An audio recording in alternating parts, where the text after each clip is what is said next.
Hello, my pups, and welcome back to the one they call broccoli. Thank you again to the author Texiliaz for letting me read the fic. The fic will be linked in the description.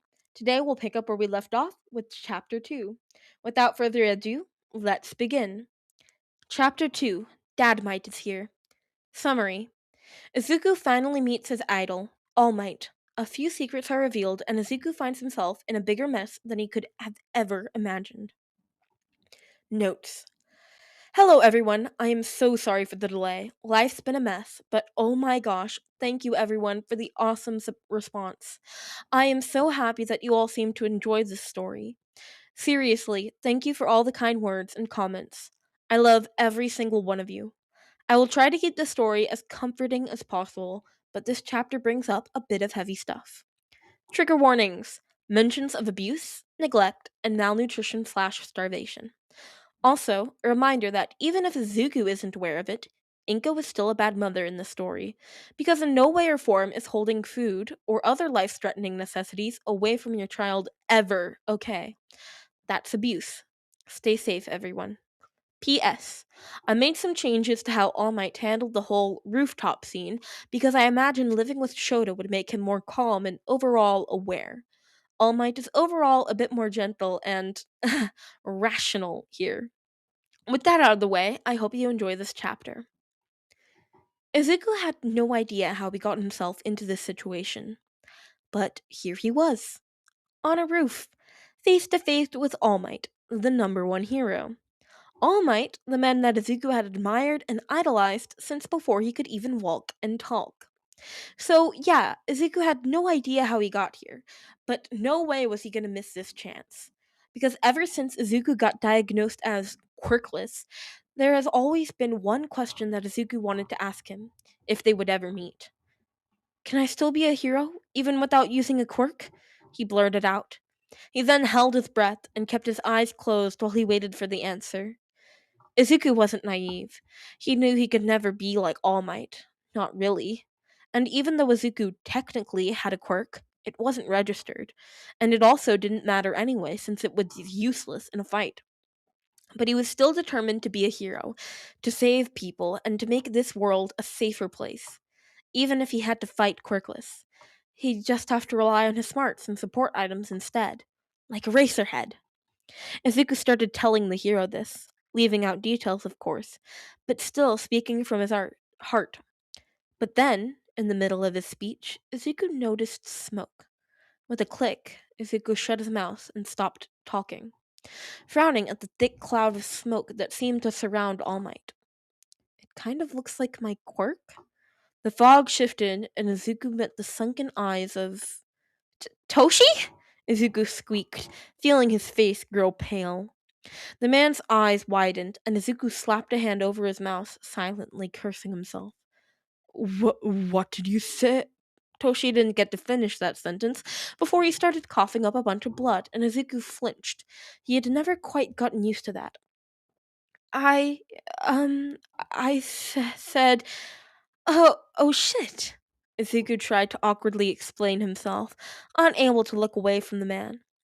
Thankfully, Toshi seemed to buy that. Because really, why would some random middle schooler know All Might's real name, let alone his nickname that apparently only his partner and closest friends used? And that's when it truly hit Izuku. Wait, you're All Might! He screamed, pointing a shaking finger at the man he'd grown to see as his father for the past 2 years. Toshi tried to answer that, yes, he is All Might, but then he started coughing up blood again, holding on to the railing for support. Wait, hold on. Izuku reached into his pocket. Here, sorry, I don't have any water, he said, walking closer and offering his handkerchief to the man. Toshi looked shocked at the small gesture and just stared at him, not moving. For a moment, Izuku was worried that he wouldn't accept it. But then, the man took the offered handkerchief, grumbling out a thank you as he looked away and cleaned up the blood. Izuku then learned about the horrifying truth of Toshi's injury and the weaker state of the number one hero. And holy shit, they are the same person. I've been living with the number one hero for years! How did I not know this? As much as Izuku tried, it was impossible to pay attention to All Might's speech. His own thoughts were loudly racing through his mind, overpowering the man's voice. Is this even real? Did I die from that slime villain and this is all some weird hallucination? But he knew that he should focus. He knew that he needed to calm down. But then another terrifying thought occurred to him that almost knocked the breath out of him. How much longer does Toshi have to live? Izuku noticed that Toshi started to move away, and, without thinking, he reached out a trembling hand, grabbing the man's hand tightly. Toshi jumped at the contact and turned around, looking back at Izuku. As soon as their eyes met and Izuku realized what he had done, his eyes widened and he quickly let go. His whole body was shaking. Sorry, I didn't mean to," he stammered, hating how he could feel the tears forming in his eyes. There were movements, and he saw Toshi kneel in front of him, but he didn't dare meet his eyes. "Hey, why don't we get down from here? Come on, I'll walk you down," the man said gently, laying a grounding hand on Izuku's shoulder. Afraid he would cry if he tried to speak, Izuku just nodded and wiped away his tears. They walked down the stairs in silence, neither saying anything. But then Toshi sighed. "Look, it's good to have dreams, but you also need to be realistic. If you truly wish to be a hero, you need to be aware that you will have to train much harder than those born with quirks," he said slowly, like he really tried to consider his words. Izuku just nodded, but still didn't look up at him. Instead, he kept his eyes firmly locked on the stairs while he followed the man.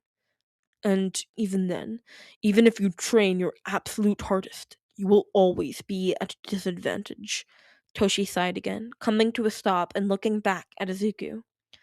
"I won't say you can't be a hero, because you can, but I don't recommend it. There are other alternatives that won't involve you risking your life.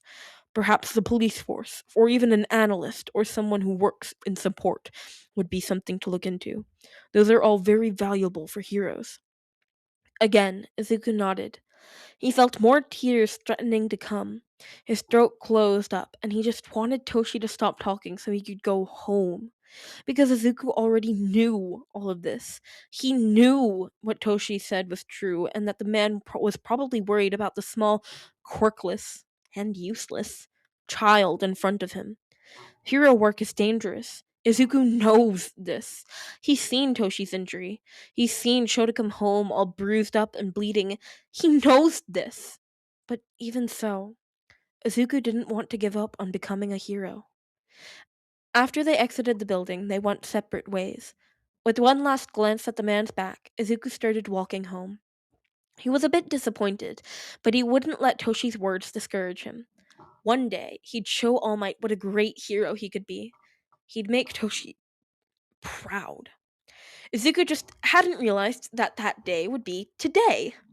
While he was walking, lost in thought, a loud explosion rang through the air. Izuku froze and turned around. A villain! Then, without realizing it, his feet started to move on their own, towards the explosion. Why is no one doing anything? Kacchan is going to die. When red, terrified eyes looked up at and met his own, Izuku didn't even have time to think.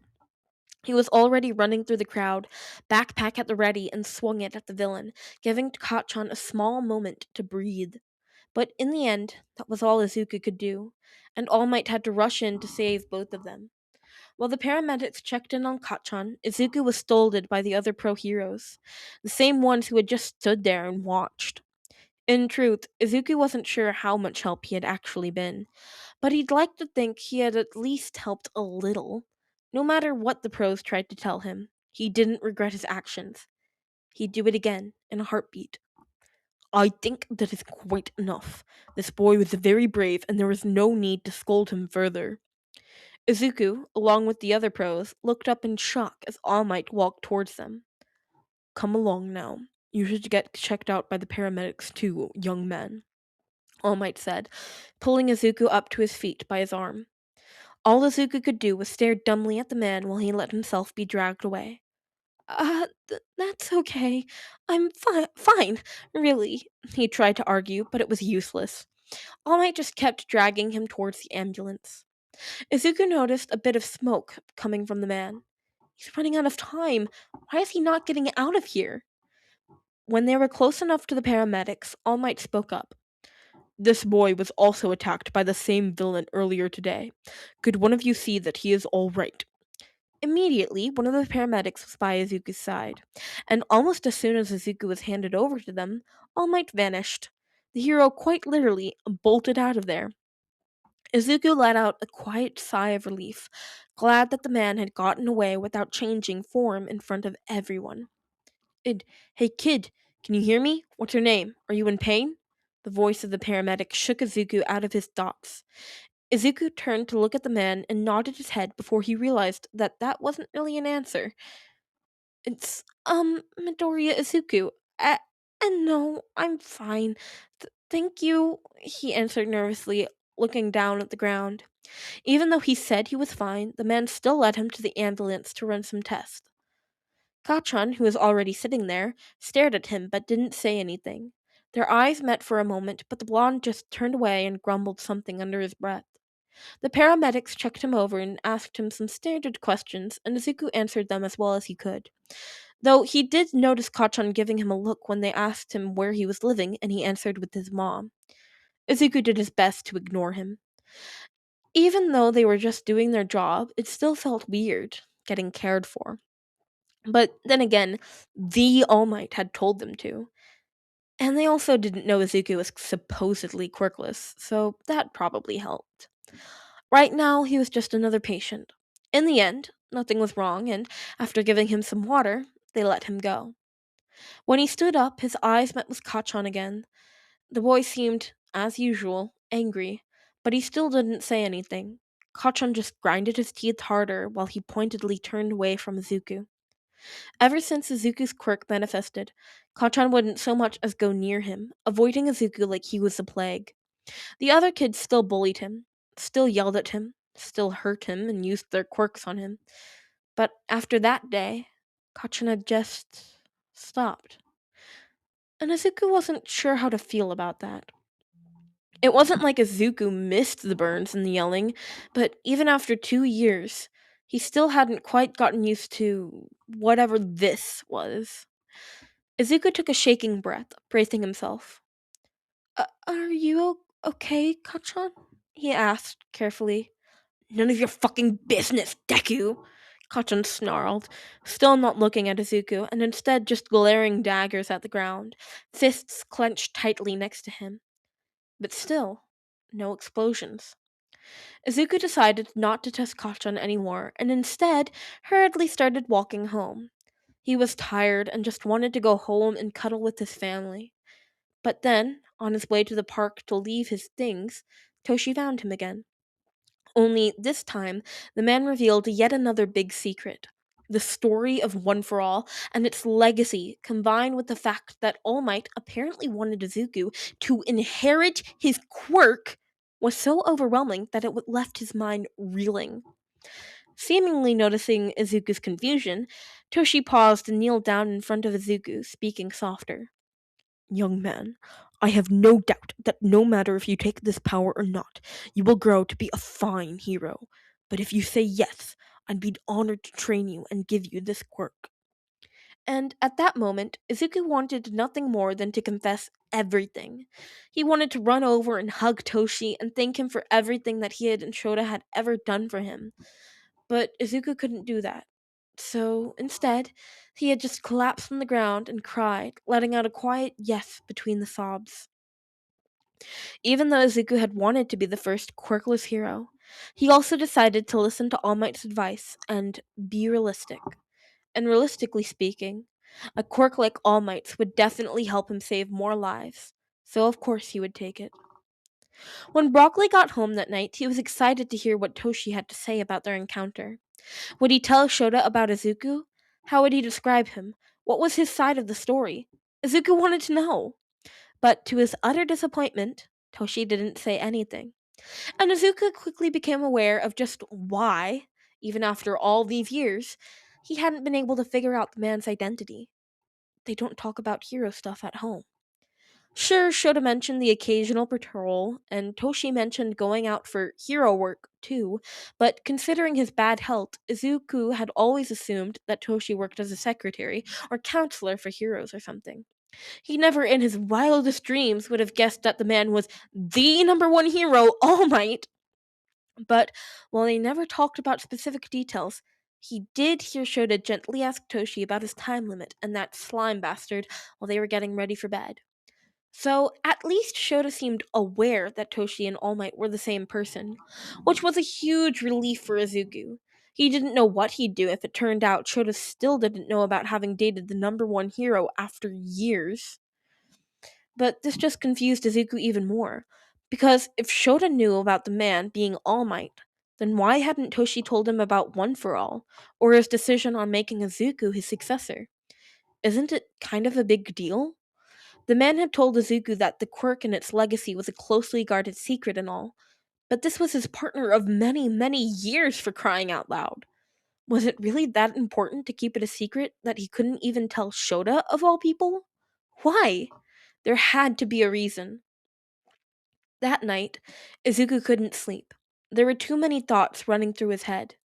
He glanced at the door to Shota and Toshi's bedroom. Shota usually didn't want the cats to sleep on the bed, stating that, "You already have at least 10 other sleeping places, let us have this one." But they still left their bedroom door open, just in case Slushy or Broccoli felt lonely or wanted to sleep in there with them. With one last glance at his sleeping sister, Izuku jumped down from the couch and walked over to their room.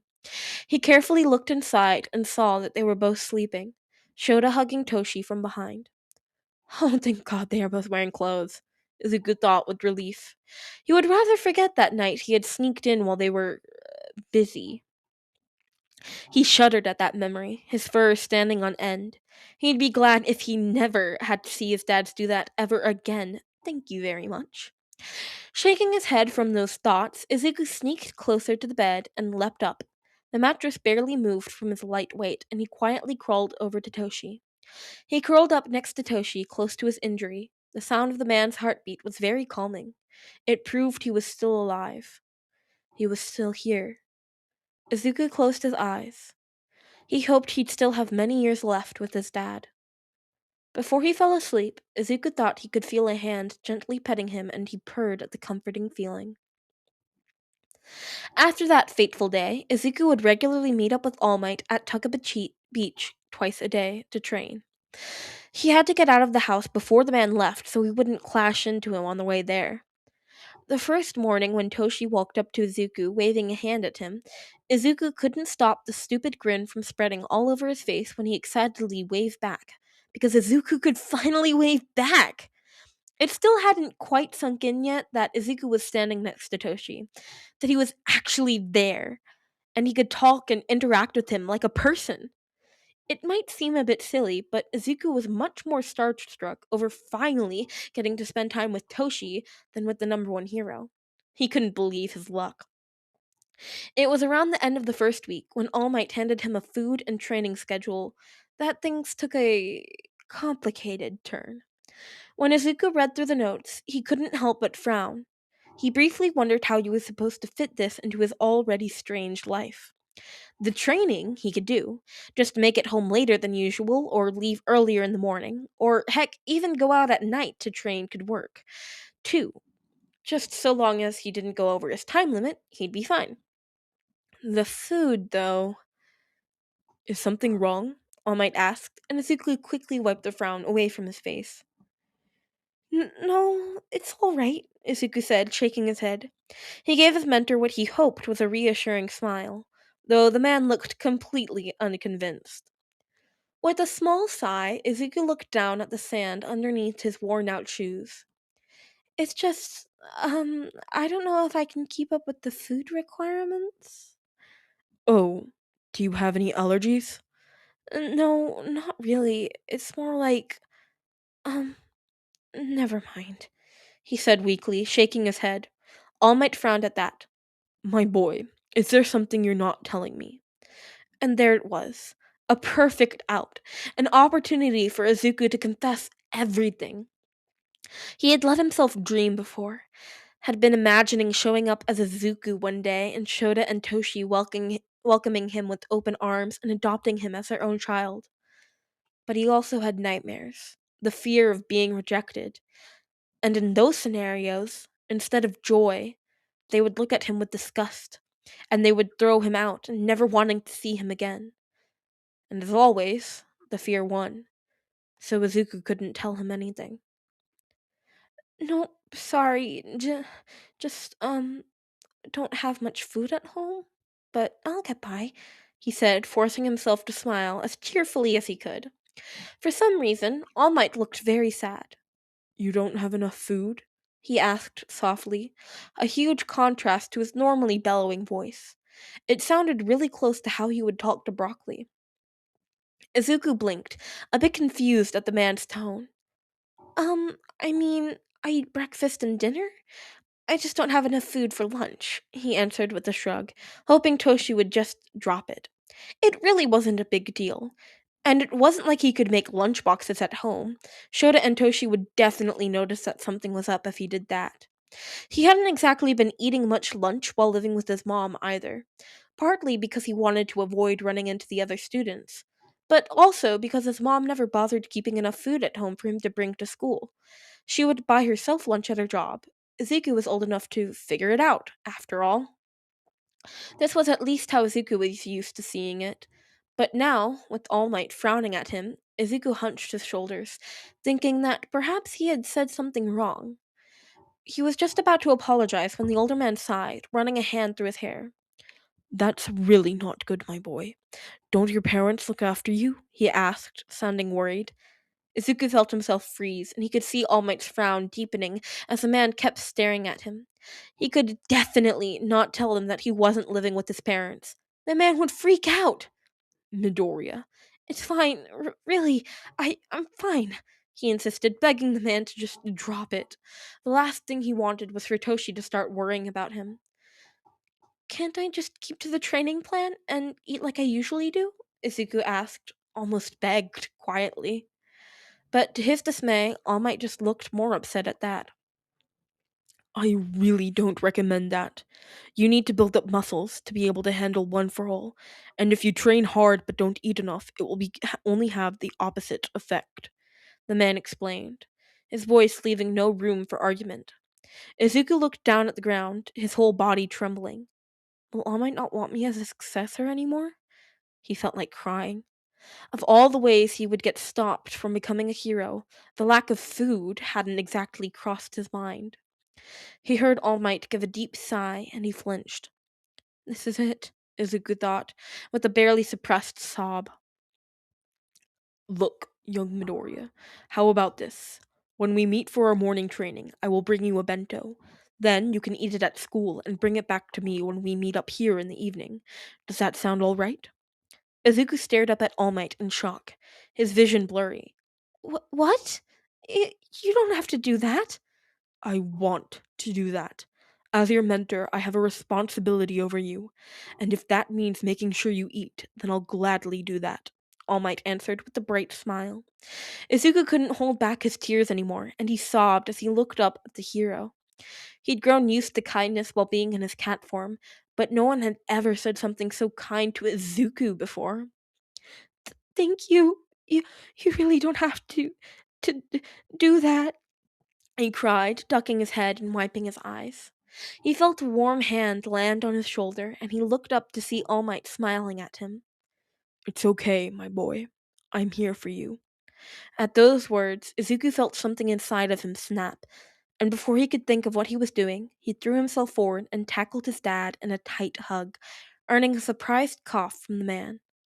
That evening, Toshi was sitting at the kitchen table, looking through various cookbooks. Broccoli was laying on the floor, watching him fondly while his dad took notes and mumbled to himself. Shoda walked in and curiously glanced over his shoulder. What are you doing? He asked, leaning against Toshi's back and wrapping his arms around his partner. At the soft display, Izuku smiled internally. He had grown to like seeing those soft moments. Broccoli let out a content purr and laid his head on his paws, continuing to watch his dad's. Oh, I was thinking about starting to make lunchboxes for us. Trying to eat more healthily and all that. I was just wondering what to make, Toshi answered, scratching his cheek and looking a bit embarrassed. Shoda blinked at that, looking surprised for only a moment before a small smile appeared on his face. Who are you and what have you done to my Toshi? He asked teasingly, earning him a chuckle in response. Glancing back at the notes in front of them, Shota hummed. But in all seriousness, I think that's a great idea. I'm really happy that you finally want to take care of yourself. Anything I can help with? And so, Shota joined Toshi at the dinner table, and they started planning the food. Not even once did Toshi mention Izuku or even hint that it was for someone else. Broccoli frowned a bit at that, but decided to ignore it in favor of jumping up and laying down in Toshi's lap, wanting to be close. The man barely twitched at the added weight and just started absent-mindedly petting him, causing him to purr. You know, it's a bit weird how small he still is. Think there's something wrong with him? Shota said softly. Huh? What do you mean? Toshi asked, sounding a bit confused. Broccoli, Shota answered. At the mention of his name, Izuku looked up and found both of them staring down at him, hints of worry in their eyes. He tilted his head slightly in response. Toshi turned to look at Shota. I mean, sure, he's a bit small, but why would you think something's wrong? He asked carefully. Shota frowned and reached out a hand, scratching Izuku behind the ear. Well, when we found him, he was about the size of an 8-week kitten, he said, looking deep in thought. And in the 2 years he's been with us, he's barely grown at all. At first, I thought he was simply a small cat, but still, even in that case, he's still very small, Shota said, still petting Izuku while he talked. There was a moment of silence. Then, Toshi looked back to his notes and sighed. I met a kid recently. Kind of reminded me of Broccoli, actually, Toshi said softly. For a second, Izuku froze, but then he forced himself to relax, trying not to let anything show as he kept listening, wondering where this was going. Oh? Why's that? Shota asked, and to Izuku's disappointment, he stopped petting him. Instead, Shota leaned back and turned so all his focus was on Toshi. Well, for starters, he's very small. At first, I thought he wasn't even a teen yet, but apparently he's already 14. I talked to him for a while, and he said some worrying things. Shota frowned at that. What did he say? He mentioned how he only ate breakfast and dinner, how there wasn't enough to bring to school with him. The way he said it made me think he'd probably lived like that for a long time. He didn't even seem bothered by it anymore. Toshi then cut himself off with a sigh and a shake of the head before he just continued. Sorry, I don't know why I started thinking about that now. Just, it got me thinking that maybe, if he had enough to eat, he wouldn't be so small. Come on, Toshi, it ain't that bad. You make me sound like a runt. I'm still growing. Izuku bumped his head against Toshi's stomach, earning him a watery smile and a pet to the head. Shota sighed next to them. Is that why you suddenly got so interested in eating better? Toshi blushed and looked away. Yes. I realized how much of a difference a good diet could make, and how I really should try to do better, he said softly. Shota looked very happy at that, and hummed, kissing Toshi on the cheek. Izuku politely looked away. He couldn't blame Shota for being happy. For years, Izuku has heard Shota trying to get Toshi to take better care of himself. The man must be so relieved to hear that Toshi would finally, at least, try. Do you think we should feed Broccoli more, too? Shota asked softly, glancing down at the cat. I'm not sure. Sorry, I don't know why I started thinking about that boy, Toshi said sadly, shaking his head. Shota leaned back, putting a hand on Toshi's shoulder. Hey, it's okay. Don't apologize. I get it.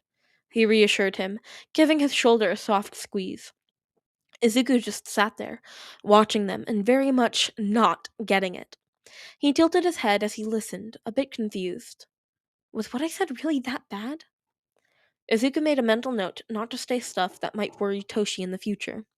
He did not want to upset his dads any further.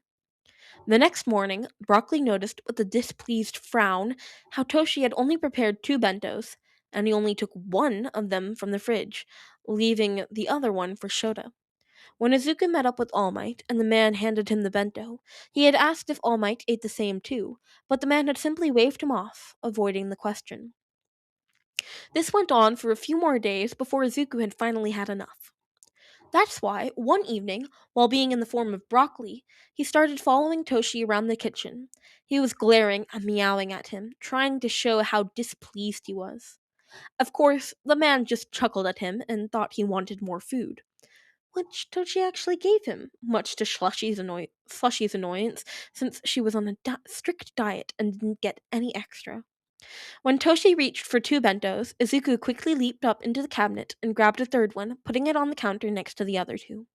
Broccoli leveled the blonde with a flat stare, and Toshi froze when their eyes met. Thanks to Nezu, they believed Broccoli to have an intelligence quirk, but he'd never told them just how intelligent he is, and Izuku preferred not to show them this side of himself unless it was absolutely necessary. He hated making them uncomfortable. But right now, this was very necessary. Once Toshi was over the small shock, the man chuckled nervously and shook his head. "What are you doing?" he asked with a small smile, moving to place the bento back. But Izuku didn't let him. Instead, Broccoli just put a paw on the counter and kept glaring at Toshi. That's when Shota decided to walk into the kitchen. The man took one look at the scene before him, and then, looking amused, he turned to Toshi and asked him what was going on. "I honestly have no idea. Broccoli won't let me put the bento back," Toshi answered, sounding very lost and confused. With a small smirk, Shota raised an eyebrow at them and moved to grab one of the other containers, but Izuku just stopped him too, still glaring at Toshi and looking pointedly between him and the three containers. "I think he's trying to tell you something," Shota said, looking between them curiously. It was clear that Shota knew Broccoli was probably much smarter than Nezu had implied, and unlike his partner, he was regularly trying to test Broccoli. He would ask him questions or set up puzzles, trying to catch the cat off guard. And of course, Izuku tried his best to keep up the cat act, though he had slipped up a couple times, which always earned him a smug grin from Shota. Over the years, it had almost turned into a game between them, and he just knew Shota was enjoying this. It wasn't often that Broccoli showed this side of himself, after all.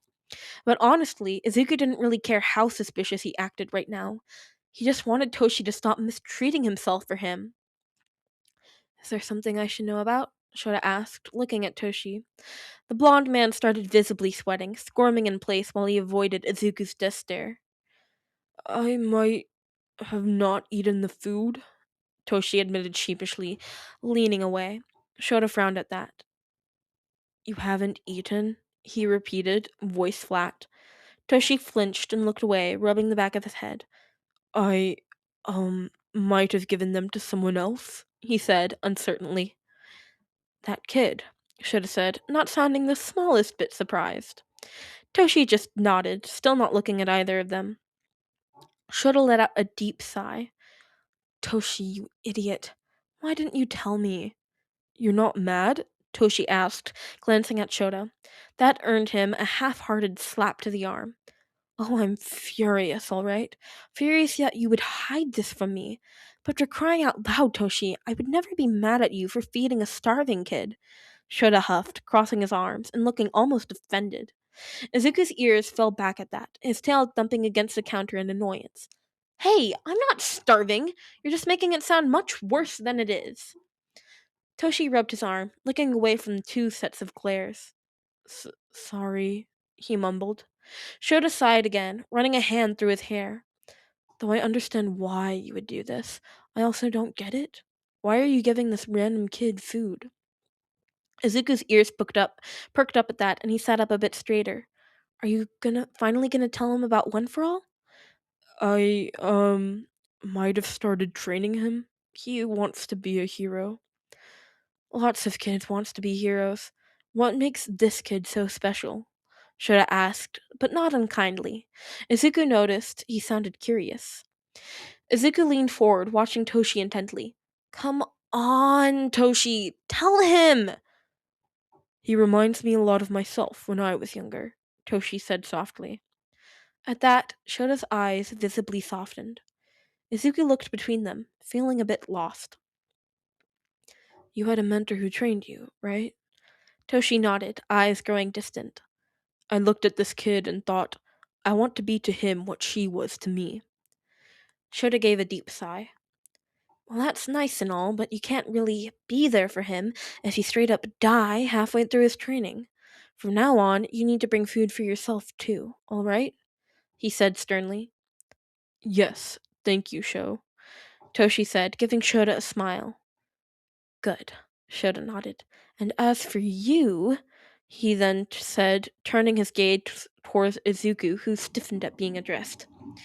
As thankful as I am for you trying to tell this big doof to take care of himself, you know the rules. Now get down from the counter, he scolded, though Izuku could see the amusement shining in his eyes. Izuku quickly leaped down. Yes, sir. When he walked out of the room, mission a success, he heard Shota sigh behind him. I swear that cat knows more than he lets on. After that day, Shota would often ask about Izuku. He even asked a couple times if he could meet him, but Toshi always found some sort of excuse why they couldn't meet. It wasn't until a couple of weeks later that Shota finally snapped. They were sitting in the living room, lazily watching some nature documentary, when the subject of Toshi's student came up again. Why won't you let me meet him? Shota had finally asked, sounding annoyed. Izuku, who is currently sprawled out, half on top of Slushy, felt his ears twitch, listening, but he otherwise stayed still. It's not that I don't want you to meet him. It's just that, he's very skittish. You're blaming me now? Izuku thought, offended. He opened one of his eyes to give the man a half-hearted glare. Sure, blame the kid, Shota huffed, waving a hand. There was a pause then. Is the kid even real? You're not cheating on me, are you? Shota jokingly asked. Even though he didn't sound serious, Toshi still sputtered and coughed up blood. I would never. Relax, Toshi. I was just kidding, Shota huffed, handing him a tissue. While Toshi seemed to try to compose himself, Shota leaned back more heavily against the couch, crossing his arms. Seriously, though, why can't I meet him? You don't think I would be able to help the kid? Toshi looked extremely guilty. That's not it. It's just, he's. If you put the blame on the kid again, I swear I'm gonna lose it, Shota said sternly. I'm just worried, Toshi admitted quietly, leaning back and looking up at the ceiling. At that, Shota raised an eyebrow, turning his head so he could look at the man better. About? He asked. Toshi's jaw tightened. He wants to get into UA. Shota blinked at that, letting out a quiet, oh. There was a moment of silence after that, neither saying anything. Then, Shota moved closer to Toshi, laying one of his hands on his own and resting his head on his shoulder. You think I'm gonna judge him unfairly? Shota asked quietly. Toshi made a face. He's far from ready for the exam. I want your first impression to be good. Ouch. Thanks, Toshi. Thanks a bunch. Shota sighed, closing his eyes. Toshi, you godforsaken idiot. I'm a teacher. It's part of my job to see the students grow. I would never think less of him just because he's not ready yet, as you say it. Or is there something else? Shota asked, leaning back and squinting his eyes at Toshi, who looked like he wanted the couch to swallow him whole. He's also quirkless, Toshi said with a sheepish smile. Shota leaned back at that, eyes widening. Izuku felt his blood run cold, wondering how Shota would react. There's no way he will convince Toshi to stop training me, right? Eraserhead wouldn't be against a quirkless hero, right? But then, just as Izuku started to panic, Shota seemed to snap out of it, and he looked at Toshi with a fire in his eyes. You need to let me meet this kid, he said sternly. What? But I... No. Tomorrow, I'm coming with you. I am not discussing this. I don't care if you are a late bloomer yourself and can relate to him or whatever. You have zero teacher experience, and I'm gonna be there to make sure that everything's all right, Shota said, his voice leaving no room for argument. Izuku blinked at that. Toshi had told Shota that he was a late bloomer? Why not just tell him about One for All then? Also, what the heck, Toshi? Way to out me in front of the man. How will you explain me suddenly gaining a quirk now? It wasn't until they all went to bed that night, Slushy and Broccoli curled up next to each other on the couch, that it suddenly hit Izuku. Holy shit, I'm gonna meet a Racerhead tomorrow! Understandably, Izuku did not get much sleep that night. Too excited for the morning, he would finally be able to talk to his hero. And that's the end of the chapter. I'll read the author's finishing notes, and then I will give my outro. Notes. Izuku will finally meet Shota next chapter. Someone pointed out that why don't Shota just use his quirk on Izuku? But to his defense, he believes Broccoli to be a cat with an intelligence quirk, so he simply sees no reason to use it on him. Also, yes, Bakugo is getting a redemption arc in this story. Some people pointed out that they thought he was the one hurting Izuku after he turned into cat form, but I just wanted to clarify that after Izuku got turned into a cat, Bakugo didn't hurt him. He even told him to stop. I wanted to clarify this because, as shitty as canon Bakugo is at the beginning of the series, animal abuse is one of the things I could never forgive. That's also why I added that scene between them in this chapter. This Bakugo will start to have issues, but he won't be as abusive as he is in canon. We will get some Bakugo point of views in the future chapter that will give even more hindsight what happened. Anyway, sorry for the long rambling. I will try to keep updates regular every week / every other week, depending on how stressful school is. I already have most of this story drafted, and I really want to finish it. Hope you look forward to it. And that is the end of chapter 2. Luckily, not quite as long as chapter 1. I had a lot of fun reading this. I did stumble a lot, and I'm excited to read the rest of this. Thank you so much for listening. I hope you enjoyed. Please leave a comment, and please go through the link in the description where there is the fic linked, and show the author, Texilian, some love. Texiliaz, my bad. Show the author, Texiliaz, some love. Thank you. I will see you next time, pups. Bye-bye!